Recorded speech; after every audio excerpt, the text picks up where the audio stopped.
Na mtazamaji, dakika 3 zimepita saa 5 saa za Afrika ya Mashariki. Ujambo na kusabahi popote pale ulipo na kukukaribisha kwenye taarifa za TV47 saa 5. Kuna mengi ambayo tumekuandalia kwenye meza yetu ya habari, pamoja na ile ambayo ule ambao ni mkutano ambao unafanyika katika kaunti ya Mombasa, ambapo Rais William Ruto atakuwa akizungumza na pia atakuwa akitoa hati miliki kwa wakazi wa Mombasa. Na hivyo basi kuna mengi tu zaidi ambayo pia tutakuwa tukikupa kwenye meza yetu ya habari, na hivyo basi na kukaribisha kwenye taarifa za TV47 saa 5. Jina langu ni Chichi Josephine Kariuki. Shukran sana na karibu. Na mpenzi mtazamaji, pia kuna swali la siku ambapo serikali tunakuuliza, je, serikali imefanya vya kutosha ili kupunguza gharama ya juu ya maisha kwa mwananchi? Serikali imefanya la kutosha kupunguza gharama ya juu ya maisha kwa mwananchi? Hilo ni swali la siku, na hivyo basi mpenzi mtazamaji, unaweza pia wasiliana nasi kupitia mitandao yetu ya kijamii, ambapo ni Facebook TV47 Kenya, YouTube TV47 Kenya, pia njia ya WhatsApp ambapo ni 0793267279. Mpenzi mtazamaji, ile ambayo ni majibu yako yatakuwa yakifika hapa kwenye runinga ya TV47, na tutashukuru kuweza kujua maoni yako kuhusiana na swali la siku. Hivyo basi mpenzi mtazamaji, taarifa za TV47 saa 5 zinang'oa nanga sasa hivi.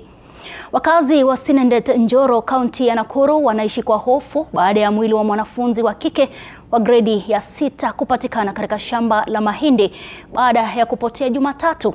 Kwa mujibu wa wazazi wa Mercy Nyambura Muriithi, msichana huyo alienda shuleni Jumatatu japo hakurejea jioni. Mike Chalo na taarifa hiyo kikamilifu. Wakazi wa Sinendet wadi ya Lar, eneo la Njoro, waligubikwa na simanzi baada ya mwili wa Mercy Nyambura Muriithi kupatikana ukiwa na majeraha katika shamba hili la mahindi. Nyambura, ambaye ni mwanafunzi wa gredi ya 6 katika shule ya msingi ya Sinendet, alitoka nyumbani Jumatatu asubuhi kuelekea shuleni japo hakurejea nyumbani jioni. Sakasaka za mwanafunzi huyo zisifue dafu kabla ya mwili wake kupatikana Jumanne jioni ukiwa na majeraha ya kuteswa, mkoba wake wa shule ukipatikana eneo la tukio. Saida tulitoka tukatafuta huko kote, tukasikia nduru na huku juu, na sisi tukaanza nduru na huko. Saida tulifika huku tukakuta mtoto wetu vile amefanywa. Wakati tulifika tuona mwili ilikuwa imetubura jicho upande wa left, na ameweza tukamwangalia tukaweza kuona ni kama alikuwa amenyongwa. Maswali yanapozidi kuibuka kuhusu mauaji ya mwanafunzi huyo, wakazi wanalaumu ongezeko la matumizi ya dawa za kulevya katika eneo hilo, sawa na barabara zilizotelekezwa na kugeuka kuwa vichaka. Tungeomba tu serikali itufanyie hivi vijana justice, kwa sababu vijana wameharibika kabisa. Wanaingia kwa mgoka, wanaindwa pande hii, wanaingia kwa bangi. Sasa tuindiwe tu na serikali. Mheshimiwa watu Charity Kadhambi, hata yeye ni mzazi, akuje aone hii barabara, huku ni kwake. Barabara ile nasema na tutengenezea, akuje aone kama hii barabara ni mzuri, na wakati huyo mtoto atapita tuone atamtipitizia wapi. Aidha, tukio hili linajiri wakati ambapo visa vya mauaji hasa ya wanawake vinazidi kuongezeka katika maeneo mbalimbali kaunti ya Nakuru. Huyu mtoto ni mdogo. Hedi angeshika mama, awache mtoto. Kwa sababu kushika mtoto anajua nini? Sisi tunatarajia kwamba jambo hili halitaishia kwenye hewa. Tunataka haki itendeke na itendeke kikamilifu. Mike Chalo, TV47. Na mshukran sana Mike Chalo kwa taarifa hiyo. Tuendelee mbele, ambapo serikali iko katika njia panda katika hatua ya kupunguza bei ya mafuta nchini, hasa ndani ya wiki moja ili kumpunguzia Mkenya mzigo mzito. Mtaalamu wa uchumi David Kibata ametoa mapendekezo kadha wa kadha kwa serikali, naye mbunge wa Kiharu Ndindi Nyoro ametoa mapendekezo akishinikiza serikali kupunguza ushuru wa mafuta ya dizeli ipungue kwa shilingi 54. Paul Kirobi ameandaa taarifa hiyo.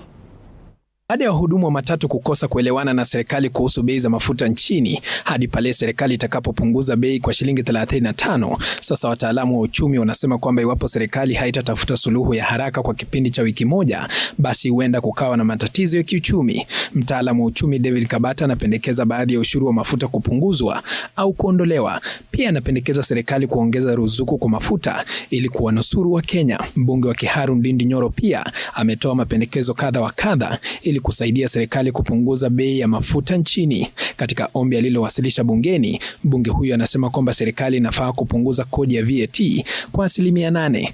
Nyoro pia anapendekeza shilingi 7 za ushuru zilizoongezwa mwaka 2024 kupunguzwa. Sasa anataka serikali ipunguze faida ya waagizaji mafuta nchini pamoja na wasambazaji wa mafuta. Lakini in the meantime, we have to do a trade-off. Is either we give in to some money and especially subsidy and reduce VAT and RMLF. Either we do that, which is less costly, or then we let the economy move into a crisis. Pia amependekeza serikali kuongeza ruzuku ya mafuta na shilingi bilioni 5 ili kuwanusuru wa Kenya na bei mbaya ya mafuta. Anasema iwapo serikali itatilia mkazo swala hili, basi bidhaa za mafuta kama dizeli itapunguzwa kwa angalau shilingi 54 kwa lita moja na petroli hadi shilingi 187.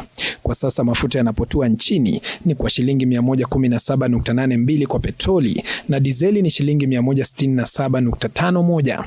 Bidhaa ya mafuta ni mojawapo ya soko ambayo imejaa ushuru tele. Kwa mfano, kuna ushuru takriban aina 9 ambazo hutozwa bidhaa hii muhimu, ikiwemo kodi ya barabara ambayo ni shilingi 25 kwa lita ya petroli, ushuru wa VAT ambayo ni 8%, ushuru wa petroli ambayo ni 5.4%, ushuru wa kuzuia mafuta ya taa yasichanganywe na mafuta mengine ambayo ni shilingi 18 kwa lita, ushuru wa maendeleo ya reli pamoja na ushuru mwingine. Serikali sasa ina kibarua kigumu cha kudhibiti bei ya mafuta nchini, huku Wakenya wengi wakihofia kuhusu kupanda kwa gharama ya maisha na bidhaa nyingine muhimu.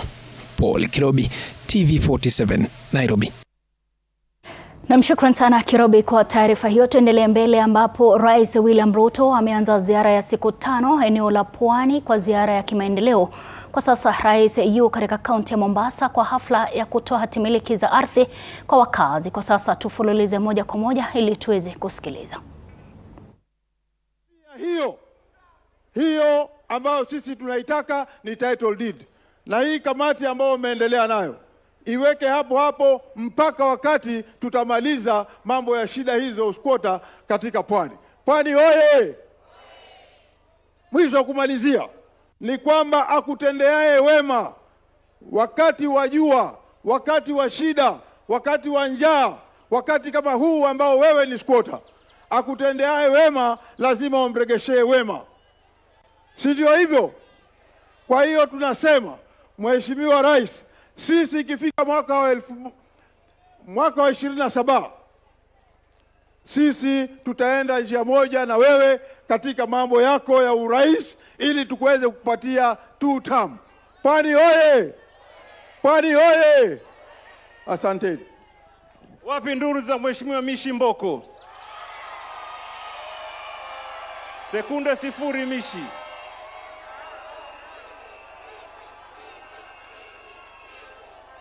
Tulieni. Pwani hoye! Waswahili wanasema hayawi hayawi, kisha wanasema chanda chema.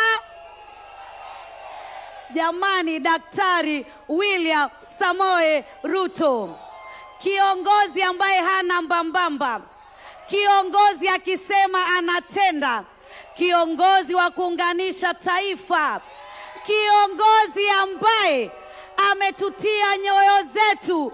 Leo natokwa na machozi. Rais, Your Excellency, nasikia kulia Your Excellency, kwa mambo ya title deeds, kwa mambo ya uskota. It has been an historical injustices ambayo imefanyika kwa watu wa Pwani. Hata juzi na jana tulipokuwa kwa handshake,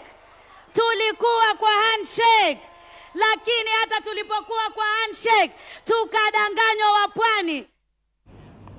Na mpenzi mtazamaji, ni picha za moja kwa moja kutoka kaunti ya Mombasa. Anaelewa kwamba taarifa hiyo tutakuwa tukikuletea kwenye taarifa zetu za hapo baadaye. Hivyo basi ganda na TV47. Tuendelee mbele ambapo wapelelezi wa DCI Jumatano mchana walimhoji mumewe Rachel Muthoni Wandeto, mwimbaji wa Injili ambaye alifariki katika hospitali ya kitaifa ya Kenyatta baada ya kupata majeraha mabaya ya kuungua kufuatia shambulizi la kikatili eneo la Mwiki, Nairobi. Na kama anavyoarifu mwanahabari wetu Samira Mohamed, wapelelezi wa DCI wanaendelea kumzuilia mshukiwa mmoja aliyekamatwa Jumatatu jioni huku wakiendeleza uchunguzi katika mauaji hayo. Ni huzuni na ghadhabu ya familia iliyompoteza mwanao katika njia tata. Wanafamilia na marafiki wasiamini kilichogharimu maisha ya Rachel Muthoni Wandeto. Mtu anaitwa Rachel kusupport William Ruto si hatia wala si shida. Mimi niko na huzuni. Familia hii ingali inatafuta majibu kuhusiana na mauaji ya mwanao, huku ikiendelea kuziomba idara husika kufanya uchunguzi kwa haraka ili kuwasaidia kutegua kitendawili cha mauaji hayo tata. Tungetaka kuomba serikali ihakikishe kwamba dada yetu wamepata haki, wamefanya kila liwezalo na kusiwahi kutokea jambo kama hili. Wacha dada yetu awe ndiye wa kwanza na wa mwisho, wacha awe kafara kwa sasa. Tunasikia uchungu ndani ya roho zetu wakati tuliweza kuona Rachel Muthoni Wandeto amechomwa, na mpaka saa hii hatujaambiwa mwenye kumchoma ni nani. Mpaka saa hii hatujajua kwa uhaki ama ukweli nini inaendelea. Huku uchunguzi ukiendelezwa, wapelelezi leo mchana walimhoji mumewe Rachel kuhusiana na mauaji hayo, ikidaiwa kuwa mawimbi ya simu ya marehemu yalionyesha kuwa alizungumza na mumewe kabla ya shambulizi hilo la kikatili. Haya yanajiri huku wapelelezi wa DCI wakiendelea kumzuia mshukiwa mmoja aliyekamatwa Jumatatu mchana kwa kuhusishwa na kifo cha mwimbaji huyo. Baadhi ya viongozi waliojiunga na familia hii wamekemea vikali ongezeko la visa vya mauaji ya wasichana na wanawake, huku wakiziomba idara husika kuingilia kati na kuwakamata wanaofanya mauaji haya. To have a young woman, a mother, a sister, a wife, a daughter be treated in such inhumane manner, meet such a death untimely and cruel, is unacceptable and should be condemned by all leaders across the political divide. I pray that we get justice for her and all the other victims of femicide and sexual gender-based violence, because it's growing, very painful, very tragic, and 2 children have lost their mom. Rachel Wandeto alifariki akipokea matibabu katika hospitali ya kitaifa ya Kenyatta baada ya kulazwa akiwa na majeraha makubwa ya kuungua baada ya kushambuliwa na tindikali na wanaume 3 katika mtaa wa Mwiki. Tukio hilo lilitokea miezi kadhaa baada ya Wandeto kusambaa mitandaoni kwa kuchora tattoo ya sura ya Rais William Ruto pamoja na kauli mbiu zinazohusishwa na kampeni yake ya kuchaguliwa tena. Samira Mohamed, runinga ya TV47, Nairobi. Na mshukran sana Samira kwa taarifa hiyo. Tuendelee mbele ambapo kampuni ya Kenya Pipeline kupitia mradi wa KPC Foundation imezindua mpango wa matumizi ya nishati safi ya kupikia kwa jamii zinazoishi karibu na msitu wa mikoko eneo la Tudor Creek hapo kaunti ya Mombasa. Mpango huo unalenga kupunguza utegemezi wa kuni ili kulinda mazingira na kuboresha afya za wananchi. Katika awamu ya kwanza, familia 90 kutoka Jomvu Kuu zimepokea vifaa vya gesi ya LPG, huku KPC Foundation kwa ushirikiano na Vivo Energy wakieleza kuwa hatua hiyo itasaidia kuhifadhi msitu wa mikoko ambayo imekuwa ikiharibiwa na shughuli za kibinadamu. Aidha, zaidi ya miche milioni 1 ya mikoko tayari imepandwa katika eneo la Tudor Creek katika kipindi cha miaka 6 iliyopita. We are here in Jomvu Kuu, where we are in our energy transition program, where we are working with the community forest associations whom we have been planting mangroves with for a long time. And it's after the realization that almost all of them are still using charcoal or firewood for cooking. And so we realized one of the interventions as we do our environmental program will be to have a transition program where all the communities that we work together with in conservation also become the champions of and the advocates of no longer cutting trees. The whole idea of maybe people are getting sick because of the smoke through their chest or their eyes, it will no longer be there because they've moved to clean energy. And we all know when you move to clean energy, you're also helping the environment. You're not emitting into the carbon dioxide into the air, but you're making sure you're leaving the tree standing to seep out the carbon dioxide and make the air very, very clean for all of us. And therefore we are able to breathe clean air as we go along in our lives. Nimefurahika sana kupata majiko ya LG ambao ni jiko linaitwa Afrigas kutoka kwa Shell Company. Tumeshukuru kwa sababu tutakuwa tumepata unafuu wa kutumia kuni ama makaa. Makaa sana yanaleta pia moshi, yanaharibu hali yetu ya nyumbani. Na kuni pia tutakapoacha kukata kuni tukitumia hii mfumo wa kutumia gas, itakuwa tunapunguza kukata miti kwa wingi. Na mtazamaji, kwingineko ni kwamba mvutano kuhusu ujenzi tata wa ghorofa ndefu katika eneo la Kileleshwa sasa umechukua mkondo tofauti baada ya machifu wawili wa eneo hilo kudaiwa kushambuliwa wakati wa kikao cha ushirikishwaji wa umma kilichogeuka kuwa cha vurugu. MCA wa Kileleshwa Robert Alai aliwalaumu maafisa wa utawala kwa kusaidia mchakato haramu wa kutoa idhini kwa wawekezaji wa majengo, huku maafisa hao wakisema walivamiwa walipokuwa wakisimamia mkutano huo. Mwandishi wetu Mike Kagwongo ana taarifa hiyo zaidi. Machifu wawili wanaohudumu maeneo ya Kileleshwa na Kilimani wanaendelea kupokea matibabu katika hospitali ya Nairobi Women's baada ya kudaiwa kushambuliwa wakati wa kikao cha ushirikishwaji wa umma kilichofanyika Kileleshwa siku ya Jumanne. Hata hivyo, mwakilishi wadi ya Kileleshwa Robert Alai ametetea msimamo wake wa kupinga miradi kadhaa ya ghorofa ndefu katika eneo hilo, akiwatuhumu maafisa wa utawala kwa kuratibu kile anachokitaja kuwa michakato ya idhini iliyojaa dosari na ukiukaji wa sheria. We have not even been called. You're not even told. You know, I'm the elected representative. The MP is not told. The MCA is not told. The OCS. In fact, these people brought police officers. They brought some 4 police officers from Kibra to come there. There's a DCC office in Kawangware. There's a DCC office. The officers didn't come from DCC's office. So if the area offices and the police standing orders are very clear that if you're going to conduct an operation in the jurisdiction of an OCS, inform the OCS. Katika barua aliyomwandikia katibu katika Wizara ya Usalama, Alai amewataja chifu wa Kileleshwa Joylin Gataka, chifu wa Kilimani Catherine Wawera pamoja na naibu chifu Simon Kang'ethe kwa kusimamia mikutano ya ushirikishwaji wa umma inayodaiwa kuathiriwa na maslahi ya wawekezaji wa majengo makubwa maeneo ya Kileleshwa na Kilimani. Katika barua hiyo, Alai anadai kuwa machifu waligeuza wajibu wao wa kikatiba kuwa njia ya kupitisha maslahi ya wawekezaji wa majengo.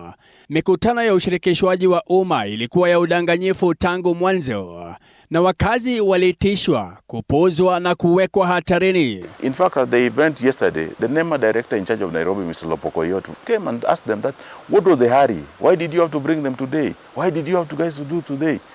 You know, why did you have to bring askaris from Kibra to come and shoot?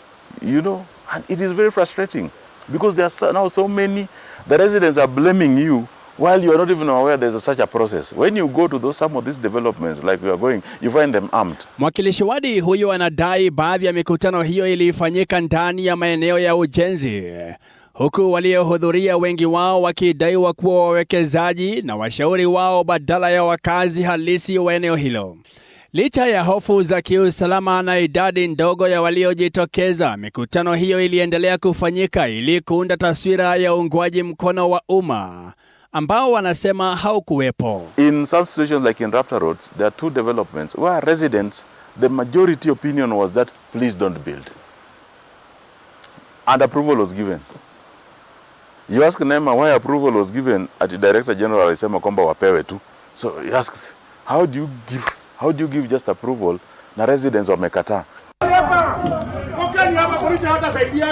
Mvutano huo sasa umeweka tena katika mwangaza mgogoro unaozidi kushika kasi kati ya wakazi, wawekezaji na mamlaka kuhusu mustakabali wa maeneo ya kifahari jijini Nairobi, huku masuala ya msongamano, mifereji ya maji, trafiki na uendelevu wa mazingira yakiendelea kuzua mjadala mkali wa umma.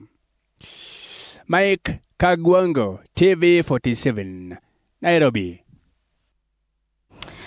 Shukran sana Mike. Tuendelee mbele ambapo viongozi katika kaunti ya Murang'a wanaitaka idara ya polisi kuhakikisha uchunguzi wa maandamano ya Jumatatu na Jumanne iliyosababisha uporaji wa mali na uharibifu wa biashara katika kaunti ya Murang'a. Mwanahabari wetu Robert Gakure na taarifa hiyo kamili. Wafanyabiashara katika kaunti ya Murang'a sasa wanakadiria hasara kubwa baada ya maduka na biashara mbalimbali kuvamiwa na kuporwa wakati wa maandamano ya siku ya Jumatatu na Jumanne ya kupinga bei za juu za mafuta. Kwa sasa mimi nilikuwa mtu mwenye alikuwa na kazi yake, but for now sina. Nimeenda hasara kubwa, sijui nitasimama aje tena. Maandamano hayo ya siku mbili yaliwaacha wafanyabiashara wakikadiria hasara ya mamilioni ya pesa, huku gavana wa Murang'a Irungu Kang'ata akiwahakikishia walioathiriwa kuwa serikali ya kaunti itatoa msaada kwao. Murang'a people strongly believe in private enterprise. They believe in business. They respect business, and therefore as a county we shall dip into our emergency fund and support the traders who have been impacted. Viongozi katika kaunti hii wanadai kuwa baadhi ya waliohusika katika uporaji huo hawakuwa wakazi wa Murang'a, huku akitoa wito kwa vyombo vya usalama kuwatambua na kuwachukulia hatua waliohusika. Wale vijana walimwagwa Murang'a wakuje kuharibu biashara. Tushapea ardhi ya majina yao. Wapelekwe ndani waseme ni nani aliwatuma hapa. Kujaribu kuguza biashara yenyewe. You are no longer a demonstrator, you are now a criminal. Viongozi hawa pia wanakemea visa vya vurugu na uporaji, wakionya kuwa matukio kama hayo yanaweza kuwakatisha tamaa wawekezaji kuanzisha biashara, jambo ambalo linaweza kuathiri nafasi za ajira kwa vijana na wakazi wa eneo hili. Those young men and women who are working there are from Murang'a County.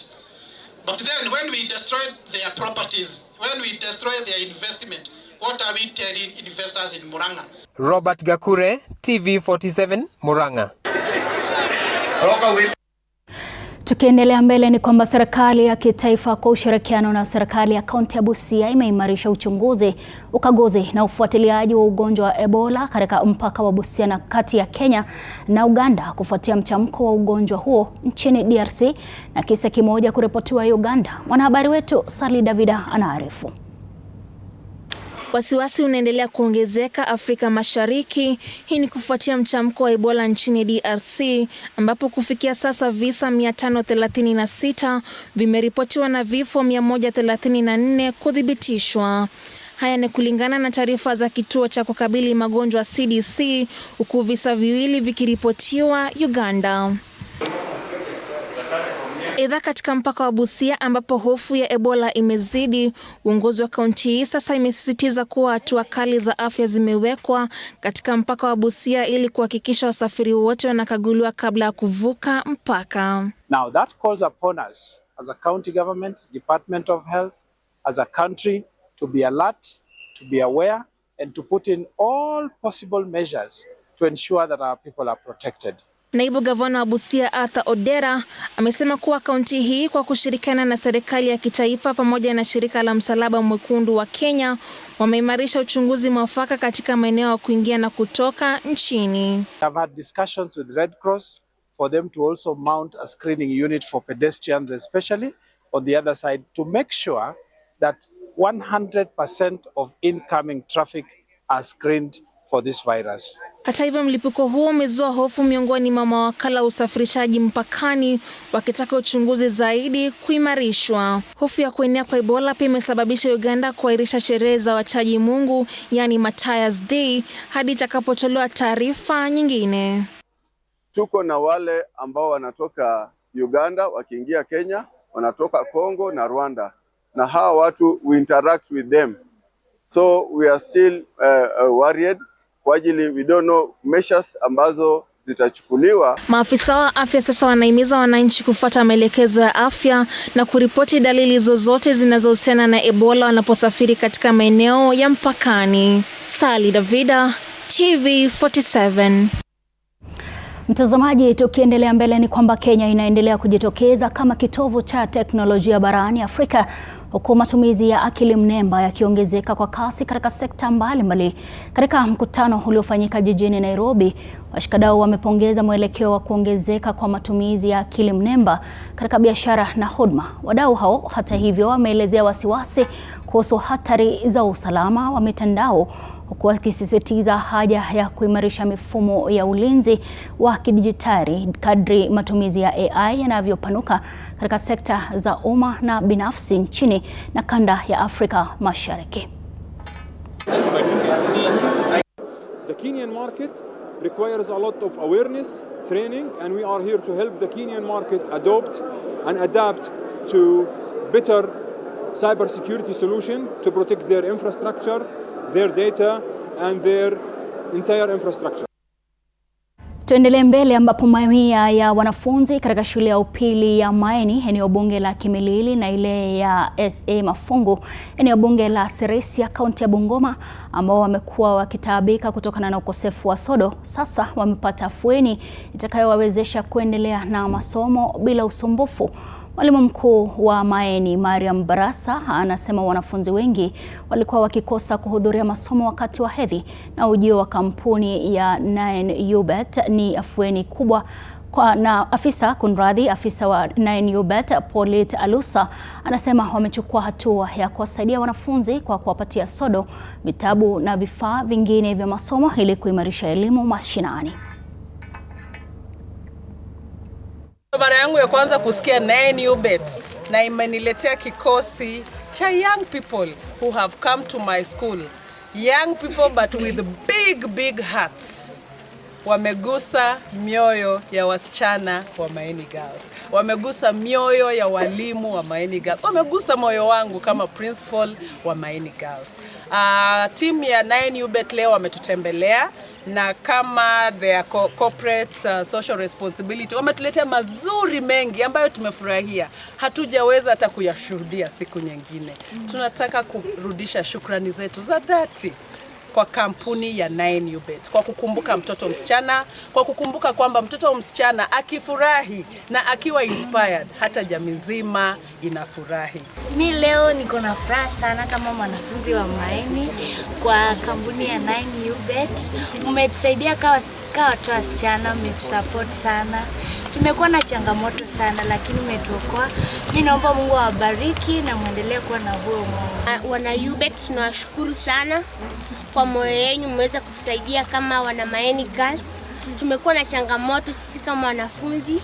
Mara nyingine hatujakuwa na uwezo wa kupata sodo kwa kila mara. Inafikanga that time of the month mtu anashinda kwenda darasani, lakini leo tumeona to ensure the education is continuous. Wakianza 1 month wamemaliza hivyo.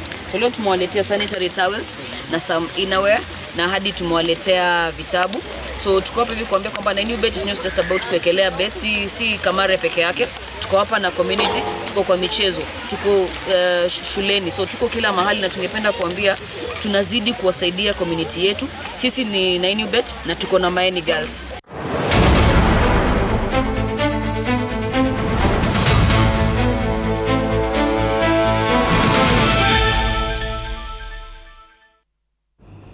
Na kwa sasa mtazamaji, tuzame kwenye meza ya spoti ambapo timu ya taifa ya wasichana wasiozidi umri wa miaka 17 Junior Starlets itacheza dhidi ya Uganda Teen Cranes siku ya Ijumaa katika uwanja wa Fufa Kadiba jijini Kampala.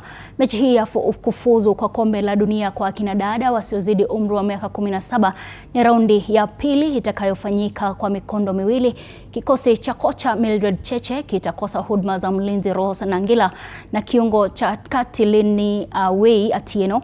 Timu hizi mbili zilikutana mwaka 2025 kwenye michuano za kufuzu kwa kombe la dunia. Mechi ya marudiano itaandaliwa tarehe 30 mwezi huu na mshindi hatafuzu raundi ya 3 na kukutana na Afrika Kusini ama Tanzania. We had a few changes because of 2 players who had injuries. Rose got injured while in school in Uganda, and then Lindy is struggling with a waist injury, so she cannot run effectively, so she needs at least 2 weeks for rehabilitation. Personally, sijacheza na against Uganda na is not si team rahisi, ni team ngumu pia, na tutajaribu our part pia, we'll give our best. Kwingineko, timu za kigeni zitakazoshiriki katika mashindano ya raga ya bara Afrika kwa wanawake zinaendelea kuwasili nchini. Mabingwa watetezi Afrika Kusini waliwasili nchini siku ya Jumatano jioni kabla ya michuano kuanza siku ya Jumamosi katika uwanja wa RFUEA jijini Nairobi. Kenya Lioness itacheza dhidi ya Uganda, huku Afrika Kusini ikiminyana na Madagascar Jumamosi hii. Juma lijalo kikosi cha kocha Simon Odongo kitachuana na Madagascar kabla ya Uganda kukutana na Springbok ya wanawake tarehe 31 mwezi huu. Lioness itapimana nguvu na Afrika Kusini, huku Uganda ikicheza dhidi ya Madagascar. And an opportunity to score yet another try. There goes Diana Nyairo, Diana Nyairo, Diana Nyairo. Diana Nyairo. Try. Grace with Stella. Stella on the outside channels. Grace Okumu. Try time. Contest. Player's knee hadn't hit the ground. On the blind side goes none other than Sheila Wafula. Has the ball, the bounce yet again. The bounce is good, falling into the bread basket of Freshia Oduor. Try time.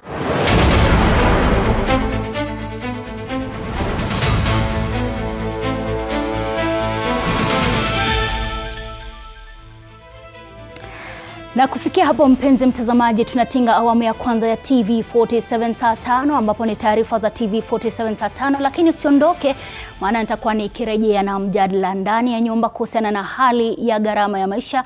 Na pia ukumbuke kwamba Rais William Ruto anafanya mkutano katika kaunti ya Mombasa ambapo anatoa hati miliki. Hivyo basi, mpenzi mtazamaji, usiondoke, maana nitakuwa nikirejea na mjadala.